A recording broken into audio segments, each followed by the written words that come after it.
আসসালামু আলাইকুম ওয়া রাহমাতুল্লাহ। প্রিয় শিক্ষার্থী, আজকে আমরা কুমিল্লা বোর্ড 2023 এর এমসিকিউ এর সমাধান দেখব। তাহলে চলো আমরা শুরু করি প্রথম দিকে। সেটা হচ্ছে প্রথমে কি লেখা আছে সেটা হচ্ছে মিনা এবং সরি আমি যেটা বলতে চাচ্ছি সেটা হচ্ছে তোমাদের সেট খ এর আমি সমাধান দিব। তো যারা তোমরা সেট খ পেয়েছো তারা তো দেখে নিবা, অন্যরা একটু মিলাই নিও কষ্ট করে। তো দেখো প্রথমে যে সেট খ এর প্রথম যে কোশ্চেন এসেছিল সেটা হচ্ছে মিনা তার ল্যাপটপে নতুন কোনো সফটওয়্যার ব্যবহার করতে পারে না। কেন ব্যবহার করতে পারে না সেটা তো জানি না। সেখানে কী বলা আছে দেখো, যার ফলে সে কোনো একটা সার্ভিস গ্রহণ করে যার মাধ্যমে সফটওয়্যার স্বয়ংক্রিয়ভাবে আপডেট হয়, উচ্চগতি সম্পূর্ণ কম্পিউটার সুবিধা পাওয়া যায়। আচ্ছা, এখানে যে কথাগুলো বলছে সেটা হচ্ছে তুমি এই যে এই ধরনের সার্ভিস তুমি অন্য একটা ভার্চুয়ালি অন্য একটা কম্পিউটার তুমি নিতে পারতেছো, তার ব্যান্ডউইথ অনেক হাই থাকবে, সার্বক্ষণিক সুবিধা পাওয়া যাবে, অটো আপডেট থাকবে। এই যাবতীয় বিষয়গুলো হচ্ছে ক্লাউড কম্পিউটিংয়ের সুবিধা এবং এটা ডেফিনেশনে এটা দেওয়া আছে। তাহলে সুতরাং মিনার সম্পর্কে যে কথাগুলো বলা আছে সেটা হচ্ছে ক্লাউড কম্পিউটিং। তো ক্লাউড কম্পিউটিংয়ের যে সুবিধা আছে লাইসেন্স ফি প্রয়োজন হয় না, লাইসেন্স ফি প্রয়োজন হয়। অর্থাৎ তুমি ওটাকে মান্থলি একটা তোমার সাবস্ক্রিপশন থাকবে বা তোমার হচ্ছে সফটওয়্যারের উপর ডিপেন্ড করে যে তুমি কোন সফটওয়্যার নিতে যাচ্ছ, সেটা তোমার একটা লাইসেন্স ফি বা রেজিস্ট্রেশন ফি দিতে হবে, তোমাকে টাকা দিয়ে এই সার্ভিসটা নিতে হবে। তাহলে প্রথম যে অপশনটা ছিল লাইসেন্স ফির প্রয়োজন হয় না, সুতরাং এটা হবে না, লাইসেন্স ফির প্রয়োজন আছে, সুতরাং এটা ভুল হবে। বাট রক্ষণাবেক্ষণ খরচ নেই, কারণ ওটা তো তোমাকে মেনটেন করতে হয় না। তুমি যার কাছে সার্ভিসটা নিয়েছো ক্লাউড কম্পিউটিং সার্ভিস, শুধু তাকেই মেনটেন করতে হবে, তুমি শুধু ইউজ কর, টাকা দিবা আর ইউজ করো, ব্যাপারটা এরকম আর কি। তো ব্যবহারের অতিরিক্ত মূল্য দিতে হবে না, কোনো এক্সট্রা মূল্য দিতে হবে না, যা শুধু ওটা সাবস্ক্রিপশন ফি যত সেটাই তোমাকে দিতে হবে।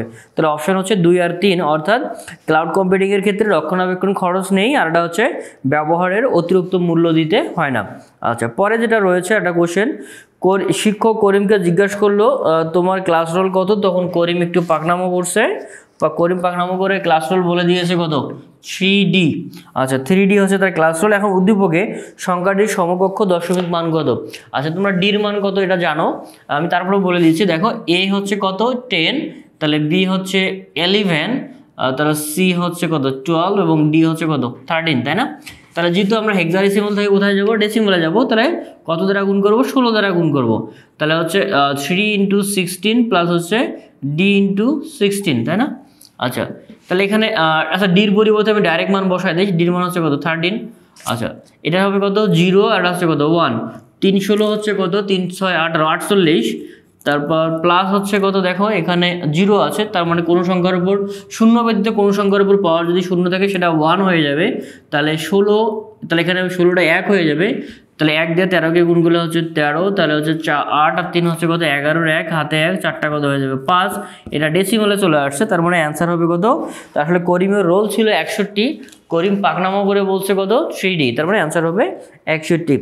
উদ্দীপকে করিমের রোলের সাথে 10 + 5 যোগ করলে কত হবে, এটা বাচ্চা ভাষার কোশ্চেন হচ্ছে। সেটা হচ্ছে করিমের রোল ছিল কত 51, তার সাথে 5 যোগ করলে কত হবে 66 হবে। এটাই যদি করা লাগে ইন্টারমিডিয়েট আসে তাহলে কেমন হবে বলো, তার মানে অ্যান্সার হচ্ছে কত 66 হবে। আচ্ছা, এবার বলছে একটা বাইনারি সংখ্যা দিয়ে বলছে এর সমকক্ষ মান কত। এই কোশ্চেনগুলো ইদানিং তোমাদের একটু বেশি আসতেছে। আমি তোমাদের একটি শর্টকাট দেখাই দিব কিভাবে তুমি একটা বেস থেকে ডিফারেন্ট বেসগুলো খুব দ্রুত বের করতে পারবা। তাহলে আমি যদি প্রথমে দেখাই কি দেওয়া আছে অঙ্কটা, 5 নম্বর রেট দেওয়া আছে, এটা 110 এই কোশ্চেনটাকে বলা আছে যে হচ্ছে এর সমকক্ষ মান কত। এটা অক্টালে দেওয়া আছে, ডেসিমালে দেওয়া আছে এবং হেক্সাডেসিমালে দেওয়া আছে। আচ্ছা, তাহলে আমরা যদি অক্টালে যাইতে চাই তাহলে কয় বিট করে সাজাইতে হবে, 3 বিট করে, তাই না? দেখো এটার মান হচ্ছে কত 6, হ্যাঁ এটার মান 6, এটার মান 6, তাহলে অ্যান্সার অক্টালে যদি আসতে চাই 6 যেখানে হবে সেটাই অ্যান্সার। আচ্ছা, দেন যদি হেক্সাডেসিমালের কথা বলে আমাকে, তাহলে হেক্সাডেসিমাল বলে 4 বিট করে সাজাই নিব। তাহলে এখানে এটার মান 6ই থাকে, দেন 111, তাহলে 4 বিট করার জন্য মনে করি সামনে দুটো শূন্য নিতে পারো। তাহলে এটা হচ্ছে কত 2, তার মানে হচ্ছে 26 কি আছে, সরি এটা 2 না, এই 10 মানে হচ্ছে কত 2, তাহলে 3 মানে কত 11 মানে হচ্ছে 3, তাহলে এটা 26 না, এটা হবে আমাদের কত 36, যেটা হেক্সাডেসিমাল। আমি 4 বিট করে সাজালে হেক্সাডেসিমালে চলে যেতে পারবো, সেটা হচ্ছে 36 দিলাম, এটা হচ্ছে হেক্সাডেসিমাল সংখ্যা। দেন আমরা এক কাজ করি, তো সেটা হচ্ছে এটাকে যদি ডেসিমালে নিয়ে যেতে চাই তাহলে আমরা টেকনিক দেখাই দিয়েছিলাম 1 2 4 8, তারপর হচ্ছে 16, তারপর হচ্ছে 32, 1-এর ঘর গেলে আমরা যোগ করব। তাহলে দেখো কি হয়, 16 আর 8, 16 আর সরি 32 আর 8 হচ্ছে কত 40 40 48, তাই না? তাহলে 32 আর 16 হচ্ছে 48, আর এখানে কত হচ্ছে 48 আর 4 হচ্ছে আমাদের 52, আর 2 হচ্ছে কত 54, তাহলে এটা আমরা ডেসিমালে চলে গেলাম, তাহলে হচ্ছে 54, এটা হবে আমাদের ডেসিমাল অ্যান্সার। তাহলে দেখো আমাদের অ্যান্সারগুলো কিন্তু হয়ে গেছে, অর্থাৎ এই 3টে অপশনই হবে অ্যান্সার। তো এইখানে যে নাম্বারটা দেখতেছি বাইনারি, অক্টালে নিয়ে গেলে এটা সরি এটা আমি একটু ভুল করেছিলাম, না ঠিক আছে, এটা হচ্ছে অক্টালে, এটা হচ্ছে ডেসিমালে, এটা হচ্ছে কি আমাদের হেক্সাডেসিমালে হবে অ্যান্সার। তো এরপর যদি আমরা দেখি কি বলছে, 2 এর পরিপূরক পদ্ধতিতে কোনটি ব্যবহার করে। আসলে তোমাদের আমি এটা বলেছিলাম, 2 এর পরিপূরকের উপর মনে হয় মোর দ্যান 1 আওয়ারের একটা ভিডিও রয়েছে, সেখানে বলেছিলাম যে 2 এর পরিপূরক পদ্ধতি মূলত কি যোগের পদ্ধতি, অর্থাৎ যোগের মাধ্যমে সে বিয়োগ করে বা পার্থক্য নির্ণয় করে দুটি সংখ্যার মধ্যে। তাহলে 2 এর পরিপূরক পদ্ধতিতে কোনটি ব্যবহার করা হয়, যোগ করা হয়। আচ্ছা, ডোমেইন নেম হলো একটা ওয়েবসাইট যে নামে পরিচিত বা একটা ওয়েবসাইটের স্বতন্ত্র নেম অর্থাৎ ইউনিক নেম, যেমন facebook.com পৃথিবীতে একটা রয়েছে, তারপরে মনে করো ttc.com, এরকম যে নামগুলো দেখতে পারো, তাহলে এই নামগুলো কিন্তু হচ্ছে ইউনিক নেম। তাহলে ওই স্বতন্ত্র মানেই কিন্তু হচ্ছে ইউনিক, যেটা কারোর সঙ্গে মিলবে না আর কি। হ্যাঁ, এটি স্বতন্ত্র বা ইউনিক নেম, তাহলে ডোমেইন নেম হচ্ছে একটি স্বতন্ত্র নেম, গ নম্বর হবে অ্যান্সার। আচ্ছা, এটা উদ্দীপক দেখে 8-9 কোশ্চেনের অ্যান্সার দিতে হবে। মিম একটি computer program, SQL structure query language, যদিও এসকিউএলটা ওই তোমাদের 6 অধ্যায় ছিল, 24-23 ব্যাচের জন্য ওই 6 অধ্যায়টা বাদ দেওয়ার কথা ছিল, বাট কোশ্চেনটা মোটামুটি এসকিউএল থেকে না আসলেও মোটামুটি এটা প্রোগ্রামিংয়ের সঙ্গে যায়। তাহলে দেখি, মিম একটি কম্পিউটার প্রোগ্রাম এসকিউএল ব্যবহার করে ইংরেজিতে ডেভেলপ করলো, যা মানুষ সহজে বুঝতে পারে এবং এতে কোনো কম্পিউটার এর উপর নির্ভরশীল নয়। আচ্ছা, স্ট্রাকচার কোয়ারি ল্যাঙ্গুয়েজ ব্যবহার করে ইংরেজিতে ডেভেলপ করলো। আচ্ছা, যাই হোক, ভালোই করছে। তো এখানে কোশ্চেন হচ্ছে কি, উদ্দীপকে উল্লিখিত প্রোগ্রামটি কোন ভাষা। আচ্ছা, এসকিউএল স্ট্রাকচার কোয়ারি ল্যাঙ্গুয়েজ, এটা হচ্ছে 4th জেনারেশন ল্যাঙ্গুয়েজ। এটা এর আগের বারও আসছিল, ডাইরেক্টলি কোশ্চেনটা এবার একটু ঘুরাই দিছে, বাট এর আগে কোনো একটা বোর্ডে আসছিল যে এসকিউএল নিচের কোনটি 4th জেনারেশন ল্যাঙ্গুয়েজ, তার মানে এটা হচ্ছে এসকিউএল এর ব্যাপার। আচ্ছা, প্রোগ্রাম অনুবাদক করার জন্য এখানে দেওয়া আছে 3 ধরনের আমরা জানি অনুবাদক ব্যবহার করা হয়, কম্পাইলার, আর এটা হচ্ছে ইন্টারপ্রেটার, আর এটা হচ্ছে অ্যাসেম্বলার। আচ্ছা, কম্পাইলার আর ইন্টারপ্রেটার কি করে, উচ্চ স্তরের যে ভাষাগুলো রয়েছে এটাকে কনভার্ট করে, কিন্তু অ্যাসেম্বলার কি করে, শুধুমাত্র অ্যাসেম্বলি ভাষা অর্থাৎ 2nd জেনারেশন ল্যাঙ্গুয়েজটাকে মেশিন ল্যাঙ্গুয়েজে কনভার্ট করে। সুতরাং অ্যাসেম্বলারটা হবে না, এখানে কি হবে কম্পাইলার এবং ইন্টারপ্রেটার। আর কম্পাইলার ইন্টারপ্রেটারের মধ্যে ডিফারেন্সটা হচ্ছে এরকম, কম্পাইলার যদি তোমার 100টা লাইন থাকে 100টা লাইনকে একবারে অনুবাদ করবে, আর ইন্টারপ্রেটার কি করবে, একটা একটা করে লাইন অনুবাদ করবে। তাহলে কম্পাইলার এবং ইন্টারপ্রেটার হাই লেভেল ল্যাঙ্গুয়েজকে মূলত কনভার্ট করে, আর অ্যাসেম্বলার হচ্ছে কাকে কনভার্ট করে, সেটা হচ্ছে 2nd জেনারেশন ল্যাঙ্গুয়েজ যেটা রয়েছে বা সাংকেতিক যে ভাষা রয়েছে সেটাকে কনভার্ট করে। যেহেতু এসকিউএল হচ্ছে একটা উচ্চ স্তর বা অতি উচ্চ স্তরের ল্যাঙ্গুয়েজ, তাহলে এখানে কি হবে কম্পাইলার এবং ইন্টারপ্রেটার হবে। প্রোগ্রামিংয়ের ক্ষেত্রে ইনপুট আউটপুটের কোন চিহ্নটা ব্যবহার করা হয়, এটা তোমাদের আমি বলেছিলাম এবং একটা শর্ট ভিডিওতে ডিটেলস দিয়েছিলাম যে আসলে কোন চিহ্নটা কোনটার কাজে ব্যবহার করা হয়। তো এখন যদি আমরা এটা দেখি, এখানে ইনপুট এবং আউটপুটের জন্য এই চিহ্নটা ব্যবহার করে, এটা হচ্ছে সামুদ্রিক চিহ্ন। তাহলে এটা হচ্ছে ইনপুট, আর হচ্ছে আউটপুটের জন্য এটা ইউজ করব আমরা সামুদ্রিক চিহ্নটা, তাহলে এটা দিয়ে দিবা। সি ভাষায় লাইব্রেরি ফাংশন কোনটি, সাম নামে কোনো লাইব্রেরি ফাংশন নাই, অ্যাভারেজ নামেও নাই, ইফ নামে ওইভাবে কন্ডিশন আমরা ব্যবহার করি, কিন্তু এটা লাইব্রেরি ফাংশন না। কিন্তু লাইব্রেরি ফাংশন হিসেবে কী আছে, printf, scanf, putc, gets, এরকম অনেকগুলো আছে। তাহলে এখানে লাইব্রেরি ফাংশন হচ্ছে আমার প্রিন্ট এফ। আচ্ছা, প্রোগ্রামিং ভাষার সর্বনিম্ন স্তর, একদম লোয়েস্ট স্তর হচ্ছে মেশিন ভাষা বা যেটাকে আমরা যান্ত্রিক ভাষা বলি, যেটা 0-1 দিয়ে তৈরি। তাহলে অ্যান্সার হবে মেশিন ভাষা। প্রোগ্রাম এই কোশ্চেনটা আরেকবার দেখে আসি আমি, বলছে যে প্রোগ্রামিং ভাষার সর্বনিম্ন স্তর হচ্ছে কোনটি, তার মানে হচ্ছে অপশনে যেটা দেওয়া আছে মেশিন ভাষা, তাহলে ওটাই হবে অ্যান্সার। মেশিন ভাষা না থাকলে যান্ত্রিক ভাষা থাকতো, এরকম কিছু থাকতো আর কি। আচ্ছা, শীতল তাপমাত্রায় অস্বাভাবিক রোগাক্রান্ত কোষ, তার মানে এটা ক্রায়োসেরাইজারের কথা বলছে, তুমি দেখে বুঝতে পারছো।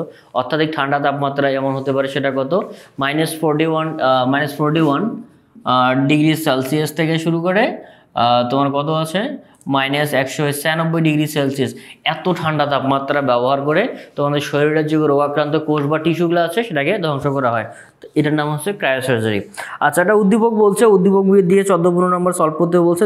বলা আছে কম্পিউটার বিজ্ঞানের শিক্ষার্থী কামাল একটি যন্ত্র তৈরি করে যেটা উঁচু নিচু স্থানে চলাচল করতে পারে, যে কোনো জায়গায় চলাচল করতে পারে এবং ভিডিও ধারণ করে অন্যদের পাঠিয়ে দিতে পারে। তার মানে এটা যন্ত্র যদিও বানাইছে, তার মানে এটা রোবটের কথাই বলছে আর কি। আর এটা তৈরির প্রযুক্তিটা হচ্ছে রোবোটিক্স।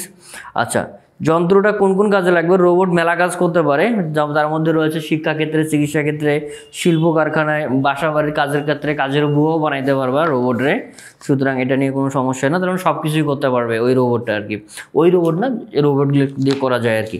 বিপিএস, এটা মূলত ব্যান্ডউইথ থেকে আমরা পড়েছিলাম, যে মনে করো এ একটা ডিভাইস, বি আর একটা ডিভাইস, 1 সেকেন্ডে একটা করে যদি বিট পাঠায়, অর্থাৎ এ ডিভাইস থেকে বি ডিভাইসে, বা এক যন্ত্র থেকে আরেক যন্ত্রে, বা একটা টিভি থেকে আরেকটা টিভি, এক মোবাইল থেকে আরেক মোবাইল, যাই বলো না কেন, তাহলে এক ডিভাইস থেকে অন্য ডিভাইসে 1 সেকেন্ডে যদি একটা করে বিট আদান প্রদান করে, তাহলে আমরা বলি 1 বিট পার সেকেন্ড। তাহলে 1 বিট পার সেকেন্ড, তাহলে বিপিএস এর একক হচ্ছে বিট পার সেকেন্ড, কারণ অনুপাত দিয়ে আছে এটা, তাই তো? আচ্ছা, তারপরে কি বলছে দেখো, ব্যান্ডউইথের অন্য নাম হলো, ব্যান্ডউইথকে বলা হয় data transmission speed, band speed, এটা রিসেন্টলি কথাটা ব্যাপারটা যুক্ত হয়েছে, বাট এটা তোমাদের বইয়ে আছে আর কি। তাহলে এখানে ব্যান্ডউইথ এর অন্য নাম হলো ডেটা ট্রান্সমিশন স্পিড বা ব্যান্ড স্পিড, আর এটাকে ব্যান্ডউইথকে শর্টকাটে বলা হয় বিডাব্লিউ। তোমরা যখন বইটা পড়ে দেখবা যে ব্যান্ডউইথকে শর্টকাট বিডাব্লিউ দেওয়া হয়। বিডাব্লিউ মানে হচ্ছে ব্যান্ডউইথ, আর ব্যান্ডউইথ হচ্ছে কি ডেটা ট্রান্সমিশনের হার বা অনুপাত, 1 সেকেন্ডে বা প্রতি সেকেন্ডে কি পরিমাণ ডেটা যাচ্ছে। আচ্ছা, এখন তারপরে কি বলছে, বলছে হচ্ছে টেক্সট বা ছবি পাঠানোর প্রযুক্তি। আমরা SMS যখন করি তখন শুধুমাত্র টেক্সট পাঠাই, এই জন্য SMSকে বলা হয় শর্ট মেসেজ সার্ভিস।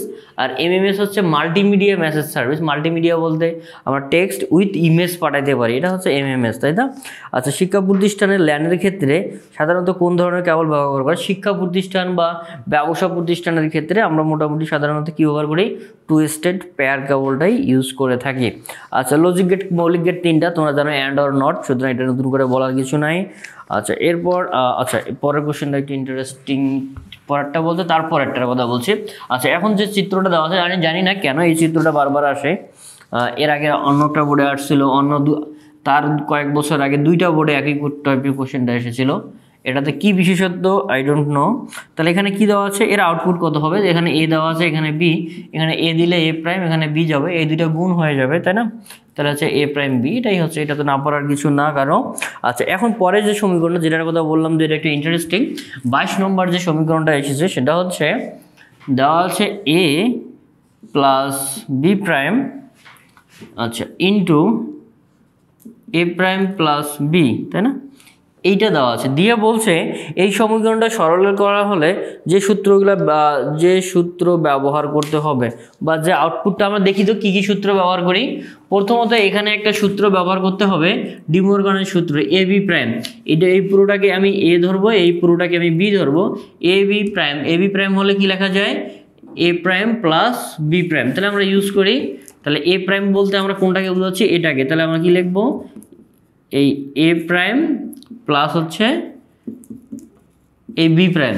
আচ্ছা, এখানে আর একটা সূত্র ইউজ করব, সেটা হচ্ছে এ প্লাস বি প্রাইম সমান কি লেখা যায়? এ প্রাইম ইন্টু বি প্রাইম। তাহলে এটাকে এ প্লাস বি প্রাইম ধরতে পারি, তাহলে হচ্ছে, আচ্ছা, বড় হাতের এ তো হবে না, এখানে ছোটো হাতের এ দেওয়া আছে। তাহলে এ প্রাইম ইন্টু হচ্ছে কি বি প্রাইম, ডাবল প্রাইম কেন? কারণ আগে থেকে একটা প্রাইম ছিল। আচ্ছা, দেন হচ্ছে এ প্রাইম, এই ডাবল প্রাইম প্লাস হচ্ছে বি প্রাইম। তাহলে এখানে কি হবে? ডাবল প্রাইমটা উঠাই দাও দেখি, এ prime B plus A B prime. এটা হচ্ছে কোন সূত্র? এ এক্স আর বি সমান কি লেখা যায়? এ prime B plus A B prime. তার মানে আমাকে এই কয়েকটা সূত্র ব্যবহার করতে হয়েছে। তাহলে এই অ্যান্সারে আমাদের এই কয়টা সূত্র যেটা থাকবে সেটাই লিখবো, কিন্তু উপরে সূত্রর কোনোটাই ছিল না, এইটা ছিল। এটা হচ্ছে তোমার কত নম্বরে আছে? এটা হচ্ছে 1 নম্বরে, এটা হচ্ছে 2 নম্বরে মেনলি। আচ্ছা, এই যে এইটার কথা বলছি, এইটাকে তাহলে দেখো এ prime B A B prime, তাহলে এটাকে কি লেখা যায়? এ এক্স আর বি লেখা যায়, ছোট হাতের বি হবে। তাহলে আমরা এই সূত্র ব্যবহার করছি, এই সূত্র ব্যবহার করছি, নর্মালি এটাকে এটা লেখা যায়। তাহলে অপশনে এটা হচ্ছে 1 নম্বরে, এটা 2 নম্বরে এটা দেওয়া হচ্ছে, সেটা আছে। কিন্তু এই দুটো যদি অপশনে থাকতো তাও দিতাম, কারণ এই ডি মর্গানের সূত্রগুলো তো আমরা অ্যাপ্লাই করলাম, তাই না? তাহলে ওটাও অ্যান্সারে হতো। আচ্ছা, দেন তারপরে বলছে ওয়েবসাইটের ঠিকানাকে, ওয়েবসাইটের যে অ্যাড্রেস রয়েছে বা ঠিকানা রয়েছে সেটাকে বলি আমরা কি? ইউআরএল। আর ইউআরএল মানে হচ্ছে ইউনিফর্ম রিসোর্স লোকেশন বা ইউনিভার্সাল রিসোর্স লোকেশন, তাই না? ইউআরএল এটাকে বলি ওয়েবসাইটের ঠিকানাকে। HTML ফাইল কি জিনিস? HTML এর শুরুতে, আচ্ছা, শুরুর ট্যাগ হিসেবে HTML ব্যবহার করি। হ্যাঁ, আমরা এই যে HTML ব্যবহার করি। তারপর বলছে কি অ্যাট্রিবিউট শুরুর ট্যাগে থাকে, হ্যাঁ অবশ্যই শুরুর ট্যাগে থাকে। যেমন আমি যদি পি শুরু করি, এখানে /p শেষ করব, তাহলে এইখানে আমি মনে করি কালার, হাইড, ওয়েট বা যাই, হাইড ওয়েট না, নর্মালি তার সাইজ বা অন্য কিছুগুলো ইউজ করি, কালার ইউজ করি, তাহলে সেটা অবশ্যই ওপেনিংয়ে দিই, ক্লোজিংয়ে কিন্তু আমরা দেই না।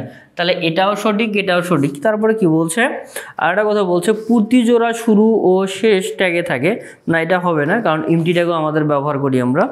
তো সেক্ষেত্রে আনসার হবে 1 এবং 3।